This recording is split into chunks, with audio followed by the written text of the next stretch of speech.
नमस्कार, जय श्री राधे राधे। आपका हमारे इस विधिवत ज्ञान चैनल में स्वागत है। आज मैं आप सबको मंगल ग्रह और मंगल दोष जिनकी कुंडली में हो जाता है, उससे संबंधित उस दोष का निवारण कैसे करना चाहिए, इस पर कुछ ज़रूरी जानकारी देने जा रही हूँ। तो आइए पहले हम जानते हैं कि मंगल देव की उत्पत्ति किन के द्वारा हुई और ये मंगल देव है कौन। मंगल देव की उत्पत्ति शिव जी के अंश से हुई है और ये भूमि पुत्र कहलाते हैं। ये लाल वर्ण के हैं और इनके रथ के घोड़े श्वेत वर्ण के हैं। वैसे सौर मंडल के समस्त 9 ग्रहों में मंगल ग्रह का विशेष स्थान है। इन्हें ग्रहों के सेनापति की उपाधि प्राप्त है। यही कारण है कि मंगल ग्रह को साहस, ऊर्जा, बड़े भाई, रिश्तों, संबंध, शक्ति, रक्त और शौर्य का कार्यस्थ माना गया है। मंगल ग्रह का किसी भी व्यक्ति की कुंडली में या लग्न में या किसी विशेष स्थान में विराजमान होना कुंडली में मंगल दोष का निर्माण करता है। इसी तरह ज्योतिष शास्त्र के अनुसार जिस किसी की कुंडली में मंगल की स्थिति मजबूत या प्रबल रहती है तो उस व्यक्ति के जीवन में पराक्रम, सुख, संपत्ति प्राप्त होती है। ऐसे व्यक्ति के अपने भाई बहन से अच्छे संबंध रहते हैं। मंगल का सबसे बड़ा एक उदाहरण है। तो चलिए आप सबको बतलाते हैं कि सबसे उच्च का मंगल किसका था। उत्तरा, जो कि आप सब जानते ही हैं, अभिमन्यु की पत्नी थी। अब अभिमन्यु को तो आप सब जानते ही होंगे, जो महाभारत में लड़ते हुए वीर गति को प्राप्त हो गए थे, क्योंकि उत्तरा का मंगल बहुत ही तेज था। जो कि अभिमन्यु इतना पराक्रमी होने के बावजूद भी वो वीर गति को प्राप्त हो गए। इससे आप सब सोच सकते हैं कि मंगल का दोष होना क्या होता है। जिस भी व्यक्ति को मंगल का दोष होता है उसके वैवाहिक जीवन में काफ़ी परेशानियां आती हैं। अब जैसे कि मैंने आप सबको उत्तरा के बारे में बतलाया, अभिमन्यु जो कि अर्जुन के पुत्र होते हुए भी उनका जीवन ज़्यादा नहीं चल पाया, क्योंकि उत्तरा का मंगल बहुत ही तेज था। मंगल का तेज होना या खराब स्थिति में रहना ठीक नहीं माना जाता है। इससे पति पत्नी के बीच अधिकांश प्रेम की कमी, सामंजस्य की कमी देखी ही जाती है, क्योंकि मांगलिक दोष ज़्यादातर शादीशुदा जीवन को प्रभावित करता है। इससे कभी कभी ऐसा होता है कि विवाह में बहुत देरी होती है, बहुत ही देर के बाद विवाह होता है। कई बार तो विवाह जुड़कर भी टूट जाता है। इसके अलावा व्यक्ति के जीवन में हमेशा कानूनी विवाद, कर्ज में डूबा रहेगा, दाम्पत्य जीवन से हमेशा दूर रहता है, दुर्घटना, ऐसे अनेक तरह की परेशानियां लगी रहती हैं जीवन भर।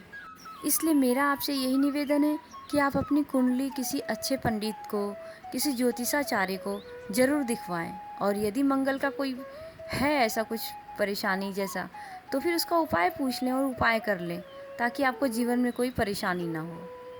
चलिए तो आप सबको मैं आज बतलाती हूँ कि मंगल दोष कितने प्रकार के होते हैं। कुंडली में सबसे पहले मंगल दोष यह है कि जब भी विवाह की बात आती है तो सबसे पहले हम वर वधू की कुंडली का मिलान करते हैं। उस समय ये देखा जाता है कि कहीं वर या वधू को कोई मंगल दोष तो नहीं है, क्योंकि कोई एक मांगलिक होगा और दूसरा मांगलिक नहीं होगा तो दूसरा जो अनमांगलिक है, मतलब मांगलिक नहीं है, तो उसे तकलीफ होगी। इस कारण फिर विवाह उसमें नहीं होता है, क्योंकि अगर विवाह हो भी जाए तो तकलीफ रहेगी जीवन भर, या एक की मृत्यु का भय रहेगा जिसे मंगल नहीं होगा, क्योंकि मंगल तेज होगा तो उस पर इफेक्ट डालेगा जिस पे मंगल नहीं है। इसलिए कभी भी वर वधू दोनों की कुंडलियों में मंगल होना ज़रूरी होता है। या तो मंगल दोनों को ना हो या फिर दोनों को मंगल हो, तो विवाह संपन्न कराना सही रहता है। अब मैं आप सबको बतलाती हूँ कि 3 प्रकार की मांगलिक कुंडली होती हैं। पहला सामान्य मांगलिक कुंडली, दूसरा विवल मांगलिक कुंडली, तीसरा त्रिबल मांगलिक कुंडली। आप जाने सामान्य मांगलिक कुंडली में क्या होता है। जैसे कि यदि मंगल है प्रथम राशि या चतुर्थ भाव या सप्तम भाव या अष्टादश भाव में, तो यह सामान्य मांगलिक होता है। अब विवल मांगलिक कुंडली के बारे में आपको बतलाते हैं। जन्म कुंडली में प्रथम घर मतलब कि लग्न, चतुर्थ घर, सप्तम घर, अष्टम घर और द्वादश का और उसमें अपनी नीच राशि का होना, अगर वह कर्क राशि में नीच के हो जाते हैं तो कुंडली में मंगल का तेज और ज़्यादा कर देता है। इसके अलावा पहले, चौथे, सातवें, आठवें या 12वें भाव में किसी भी भाव में मंगल सूर्य, शनि, राहु या केतु के साथ उपस्थित हो तो उस कुंडली को फिर त्रिपल मांगलिक कुंडली कहेंगे। अब मैं आप सबको बतलाती हूँ कि यदि किसी को मंगल दोष है तो उसके लक्षण क्या हैं, इसके बारे में मैं आप सबको बतलाती हूँ। जैसे कि कुंडली में लग्न में किसी को दोष होगा तो व्यक्ति बहुत ही गुस्से वाला होगा, घमंडी भी रहेगा, अहंकारी भी होगा और इसके साथ आप उसके बर्ताव से समझ सकते हैं कि इसकी लग्न की कुंडली में मंगल दोष है। तो आपने जाना कि ये पहले मतलब कैटेगरी में आते हैं मंगल दोष वाले। अब मैं आपको बताती हूँ दूसरे तरह के जो मंगल वाले होते हैं वो कैसे होते हैं। अब अगर चौथे भाव में किसी को मंगल दोष है तो व्यक्ति जीवन में सुखी नहीं रहता। इसी तरह सातवें भाव में अगर किसी को मंगल दोष है तो उस व्यक्ति को सबसे ज़्यादा अपने वैवाहिक जीवन में दिक्कतें आती हैं। मतलब कि मेरा कहने का मतलब ये है कि उस इंसान का जो वैवाहिक जीवन होता है चुनौतियों से घिरा रहता है। जैसे कि आज है सब कुछ, कल कुछ नहीं है और हो सकता है पति पत्नी में अलगाव हो जाए या फिर दोनों के बीच काफ़ी मतलब प्रेम की कमी रहे। अब इसी तरह किसी की कुंडली में अष्टम भाव में अगर मंगल दोष है तो क्या है। अगर किसी के अष्टम भाव में मंगल दोष है तो फिर दाम्पत्य जीवन जो भी होगा बहुत तकलीफ़ों से घिरा रहेगा, विवाह में बाधा आती रहेगी और उस व्यक्ति का जो ससुराल से तो समझिए कभी संबंध बन ही नहीं सकता, अच्छा हमेशा खराब ही रहेगा। और उसके साथ साथ वो शारीरिक रूप से भी दुर्बल रहता है और उसकी आयु भी कम हो जाती है। उसके जीवन में कई प्रकार के रोग, कलह हमेशा बने रहते हैं। अब तो ये मैंने आपको बतलाया है कि मंगल दोष कैसे बनता है कुंडली में। अब चलिए इसी के साथ साथ मैं आप सबको मंगल दोष को दूर करने का उपाय भी बतलाती हूँ। यदि आपको कोई पंडित या ज्योतिष बताते हैं कि आपको मंगल दोष है तो आपको उस मंगल दोष को दूर करने के लिए पंडित जी से वैदिक और तांत्रिक मंत्रों से आपको जाप करा लेना चाहिए। ओम भौम भौमाय नमः और दूसरा है ओम अंग अंगारकाय नमः। इससे भी मंगल दोष कम होता है।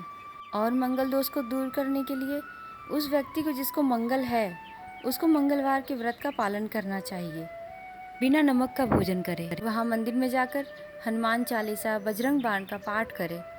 और मांगलिक लोगों को मंगलवार के दिन लाल कपड़ा अवश्य पहनना चाहिए। और रोज़ जैसे हो सके कि आप रोज़ लाल नहीं पहन सकते तो सिर्फ लाल मंगलवार के दिन तो कम से कम पहन ले जिस दिन वो व्रत करे, बाकी के दिनों लाल रुमाल रख सकता है।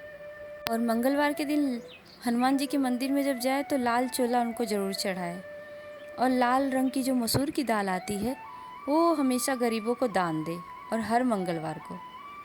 इसके अलावा मंगल से संबंधित जितनी भी चीज़ें होती हैं वो सब मंगलवार के दिन दान करना चाहिए अपने सामर्थ्य के अनुसार। मंगल दोष को दूर करने के लिए पूजा भी होती है। आप सब जानते ही होंगे कि मंगलनाथ का मंदिर उज्जैन में है। यदि आप वहाँ जाकर पूजा कराते हैं तो आपके जीवन में जल्द ही परिवर्तन दिखाई देने लगता है, क्योंकि वो वही जगह है जहाँ मंगल देव की उत्पत्ति हुई थी। चलिए तो मैं आप सबको बतलाती हूँ कि मंगल का अर्थ क्या है। मंगल का अर्थ होता है शुभ। पहला, आपको मंगल से डरना नहीं है। यदि किसी की कुंडली में मंगल गलत स्थान पर बैठा हो तो आप उपाय, पूजा पाठ करके मंगल को प्रसन्न कर सकते हैं, वह अच्छे फल देने लगेगा। और जो व्यक्ति मांगलिक होते हैं वो खराब नहीं होते हैं, बल्कि उन्हें अपने जीवन में बड़े बड़े पराक्रम करने के मौके मिलते हैं। वो चाहे तो बड़ी बड़ी चीज़ें अपने पराक्रम से हासिल कर सकते हैं, लेकिन उस व्यक्ति का चरित्र सही होना चाहिए, क्योंकि मंगल देव को चरित्र बहुत पसंद है। जैसे कि हनुमान जी ब्रह्मचारी हैं, इसी तरह यदि किसी को मंगल दोष है तो उस इंसान को अपने चरित्र का सबसे ज़्यादा ध्यान देना चाहिए। इससे मंगल देवता प्रसन्न रहते हैं और हमेशा उसका साथ देते हैं। आज मैंने छोटी सी जानकारी आप सबको अपने वीडियो के माध्यम से दी है मंगल देव के बारे में, ताकि आप सब उन्हें जानें और छोटे छोटे उपाय करें और अपने जीवन को खुशहाल बनाएं।